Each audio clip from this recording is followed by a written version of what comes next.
Assalamualaikum warahmatullahi wabarakatuh. Kalian nih ini siapa? Ketemu lagi sama Kang Yayan. Tadi kan udah kontekannya Kang Yayan ya tadi siang gitu. Buat ketemu bareng buat ngopi gitu kan. Alhamdulillah Ayan bisa menyempatkan waktu. Gitu. Gimana Ayan, sehat? Sehat alhamdulillah. Alhamdulillah Ayan sehat. Ah, guys, jadi maaf ya kemarin nggak upload kan karena emang lagi sibuk, lagi banyak pekerjaan, dan itu emang nggak bisa ditinggalin, itu penting gitu kan. Dan sekarang baru kaburu bikin konten gitu, tapi kalian sehat kan gitu kan. Sebenarnya gue juga kangen sama kalian gitu, tapi emang gimana lagi gitu kan, emang nggak bisa ditinggalin gitu. Pokoknya buat kalian jangan lupa like, comment, and subscribe karena bikin konten itu nggak gampang. Nah gini Ayan, sekarang kegiatan Ayan kemana aja? Ya paling kuliah Kuliah di mana Ayan? di Banjar. Di Banjar. Alhamdulillah Ayan kuliah. Sempet ketemu ya kemarin ya di Jalan Baru kan ya sama aku teh. Ayan kok bisa orang dengan itu malik jika teu kupingan urusannya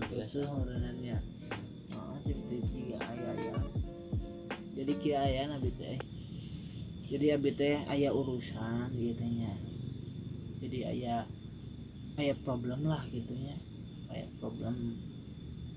Jadi kumaha nya bikin nuju milari ilmu gitu kan, yang beneran kuliah gitu kan, bisa kadang tepurun kuliah teh Ayan.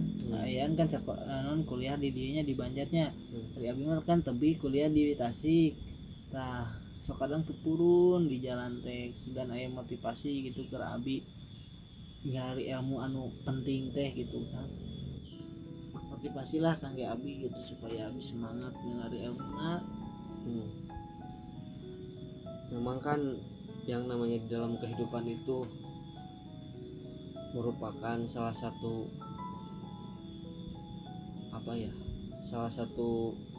cara agar kita senantiasa mampu memerangi hawa nafsu kita sendiri. Ketika ilmu yang ingin kita dapatkan, kemudian kita ada tekad, ada azam yang sangat kuat di dalam mendapatkan ilmu tersebut, maka ilmu itu akan sampai kepada kita. Maka yang namanya mencari ilmu itu ada malas lah, tepurun, hoream, capek bahkan sama itu kan, bahkan malas gitu, itu kita harus senantiasa mampu memerangi hawa nafsu sendiri. Maka jihad yang paling besar itu bukan jihad antara musuh lawan kawan, tetapi jihad yang paling besar adalah, kata Rasul itu, merupakan jihad memerangi hawa nafsu. Maka salah satu faktor yang dapat kita bisa mendapatkan ilmu itu yang nomor kedua, di dalam syair ta'lim itu dijelaskan bahwa kita harus senantiasa bersungguh-sungguh.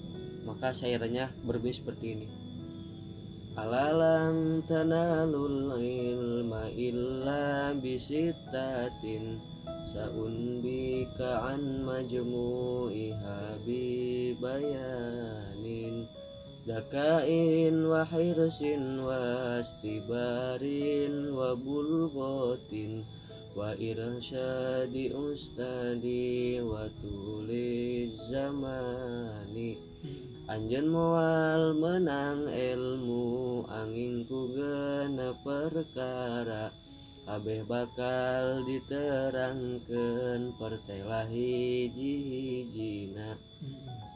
Celakan jeung sungguh-sungguh, sobar jeung boga bekelna, jeung guru anu nuduhkeun jeung sing lilana jamana. Jadi itu merupakan salah satu faktor. Kata syair tersebut, anjeun moal menang ilmu kecuali dengan 6 perkara. Apa aja itu Ayah? Yang pertama, celakan dalam arti pintar. Pintar di dalam memilih teman, pintar di dalam mengatur waktu.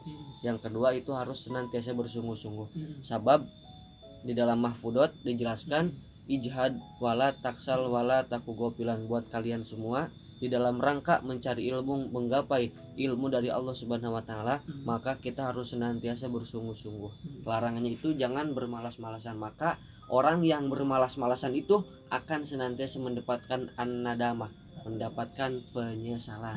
Maka penyesalan itu datangnya enggak akan di awal tapi di akhir gitu. Yang kedua, yang ketiga, kita harus senantiasa sabar. Sebab orang yang mencari ilmu itu hal yang pertama yang harus ditanamkan itu dengan rasa sabar. Sabar ketika kita belum dipahamkan oleh Allah Subhanahu wa taala. Sebab yang memahamkan kita terhadap agama itu Allah. May yuridillahu bihi khairan yufaqihu fiddin. Itu yang ketiga. Yang keempat itu kita harus senantiasa ada dorongan dari guru gitu kan. Guru senantiasa mengajarkan kepada kita ilmu, ada dorongan dari guru untuk senantiasa mencari ilmu, maka ilmu yang kita dapatkan itu akan senantiasa gampang gitu kan. Sebab ilmu itu ibaratkan duit, uang, tidak akan datang sendiri tapi kita yang mencari gitu kan. Al ilmu yutawala ya gitu kan. Nah di sana juga bahwa di dalam Al-Quran juga dijelaskan bahwa ada beberapa gitu keutamaan atau fadilah orang yang diberikan ilmu atau orang yang mencari ilmu. Diantaranya itu Allah Subhanahu wa taala akan mengangkat derajat orang-orang yang berilmu dan orang-orang yang beriman, yang beriman dan berilmu.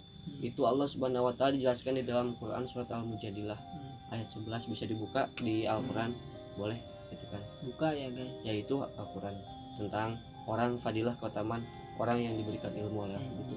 Jadi apapun bentuk rintangan, halangan di dalam rangka kita menggapai ilmu, maka kita harus senantiasa siap menerimanya. Jadi beneran bisi gitu kan kealaman ku abi kan faktor kedua tadi minumnya di poin kedua, sehingga orang teh hoream punya milari ilmunya terus mungkin nanti timbul penyesalan gitu. Kena jadi emang benar gitu penyesalan di akhir gitu, bukan di awal gitu. Nah, jadi aya motivasi ya ti ayan keur abi milari ilmu di bersungguh-sungguh teh kudu seperti kieu gitu ya. Jadi ternyata milari ilmu ulah dugikeun ka horeaman gitu. Jangan malas-malasan guys, kalau mencari ilmu itu jangan malas-malasan gitu kan. Sekarang kan kealamannya ku abdi gitu kan, jadi ngedat tebih ya tudahnya tapi merenan ari aya penjelasan gitu ti ayanya motivasi gitu kerabinya ya alhamdulillah itu ya bersyukur gitu merenannya guys.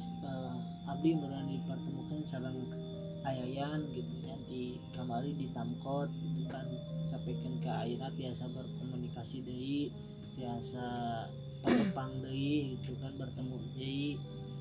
Nah guys, jadi sebenarnya bikin konten juga bingung sih mau bikin konten apa gitu kan ya. Kerja menuju sibuk gitu kan, sempat bikin konten makanya nya kabeleteran gitu kan, upload, bikin video gitu. Kangen abdi teh ka kalian teh sadaya gitu kumaha daramang ya. Nah, ayan gini ayan, kalau pingin menjadi pemuda yang milenial gitu kan, milenial yang pemuda zaman sekarang gitu kan sekarang banyak pemuda yang ya dia lebih banyak bermain daripada banyak mencari ilmu gitu kan ya. Nah gimana sih gitu motivasi supaya kalian semua itu kan tahu bahwa kita itu harus menjadi pemuda milenial yang pintar gitu kan, yang bisa memposisikan dirinya gitu. Tak kumaha aya eta ya yang disebut pemuda yang tangguh atau yang milenial yang gitu. sejahtera itu adalah pemuda yang senantiasa bisa mengatur waktunya atau bisa memanfaatkan waktu mudanya di dalam rangka beribadah, di dalam rangka memperjuangkan agama Allah Subhanahu wa taala. Itulah pemuda yang disebut pemuda yang tangguh dan keren. Bukan pemuda yang kerjaannya neker-eking bonceng ngawewe gaur-gaur dan sebagainya lah, bukan pemuda yang senantiasa nongkrong tepi jalan, sisi jalan itu kan gandeng cewek, bukan, tetapi pemuda yang mampu menyempatkan waktunya di dalam rangka tholabul ilmi, di dalam rangka beribadah kepada Allah Subhanahu wa taala, dan di dalam rangka anjeunna melaksanakan ketaatan kepadanya. Itu pemuda yang tangguh. Maka kata Rasulullah SAW itu akan ada suatu naungan atau tempat berteduh nanti di padang mahsyar itu buat para pemuda yang senantiasa menghabiskan waktu muda di dalam rangka berjuang membela agama Allah Subhanahu wa taala. Maka oleh karenanya kita sebagai pemuda, sebagai orang-orang yang masih muda gitu, maka kita harus senantiasa memanfaatkan waktu muda kita. Itu kan iktanimu khamsan qabla khamsin syababaka qabla haramika. Pakai waktu mudamu sebelum datang waktu tuamu. Alhamdulillah ya, itu jadi kita sebagai pemuda gitu kan, apalagi pemuda milenial di zaman sekarang, kita gunakan waktu sebaik-baiknya gitu kan. Jadi gunakan, manfaatkan waktu dengan sebaik-baiknya dengan cara beribadah kepada Allah gitu. Gitu ya, mohon ya. Mohon cara motivasinya. Ya, abi bade ieu lah cang murotal deui nya. Iya. Cang murotal deui tah bilih aya piwara anu kangen ka ayayan gitu nya, tah enak panaruin bong ngeuju sareng ayayan kitu nya. Cang ieu cang murotal deui nya. Iya. Siap teu? Siap. Sok Ayo, lah, gas, bebas lah kumaha ayayan rek cerat naon, sok bebas. Ada yang bilang kan ini kangen sama Ayan, kangen sama murotalnya gitu, dan sekalian kan sekarang mumpung ketemu gitu kan. Iya. So silakan lah bebas sama Ayan gitu. A'udzu billahi minasyaitonir rajim. Bismillahirrahmanirrahim. Wallahu akhrajakum min butuni ummahatikum la ta'lamuna syai'a wa ja'ala lakumus sam'a wal absara wal af'idah la'allakum tashkurun. Shadaqallahul adzim. Itu surat apa? Itu surat An-Nahl ayat ke-78. Itu boleh bisa lagi? Ada lagi enggak? Udah paling itu. Itu teh apa artinya? Itu teh artinya itu wallahu, dan Allah akhroja telah mengeluarkan. Itu akhroja itu kalau di dalam ilmu nahwu itu termasuk salah satu fi'il madi. Kalau fi'il madi itu kejadiannya yang sudah berlalu.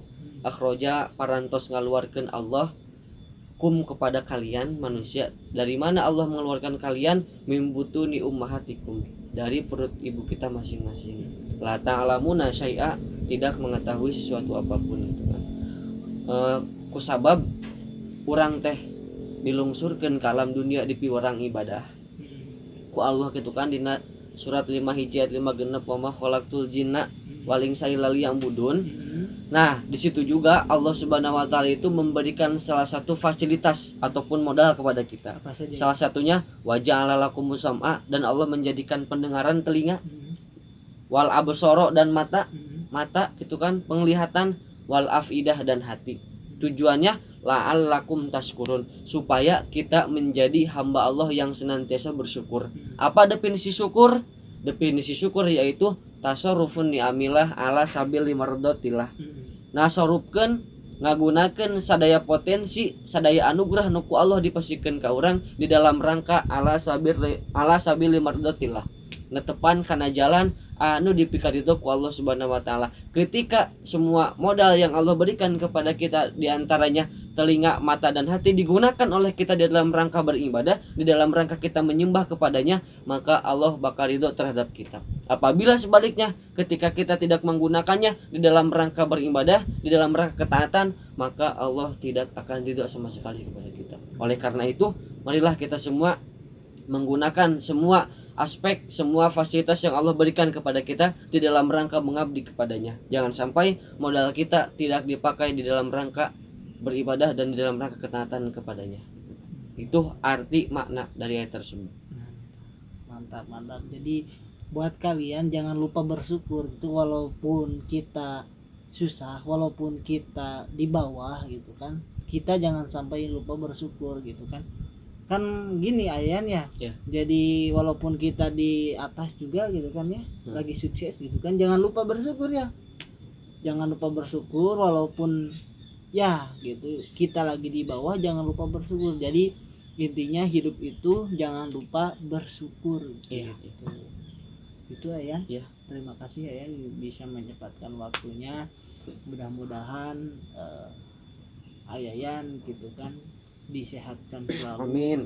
Diberikan rezeki yang berlimpah oleh Allah gitu kan. Dan mudah-mudahan Ayan bisa menjadi contoh bagi orang lain gitu. Dan ya mudah-mudahan ilmu yang Ayan punya bisa bermanfaat gitu kan. Ya gitu. Jadi segitu aja buat kalian ya. Jangan lupa like, comment, and subscribe. Oke Ayan, hatur nuhun. Siap.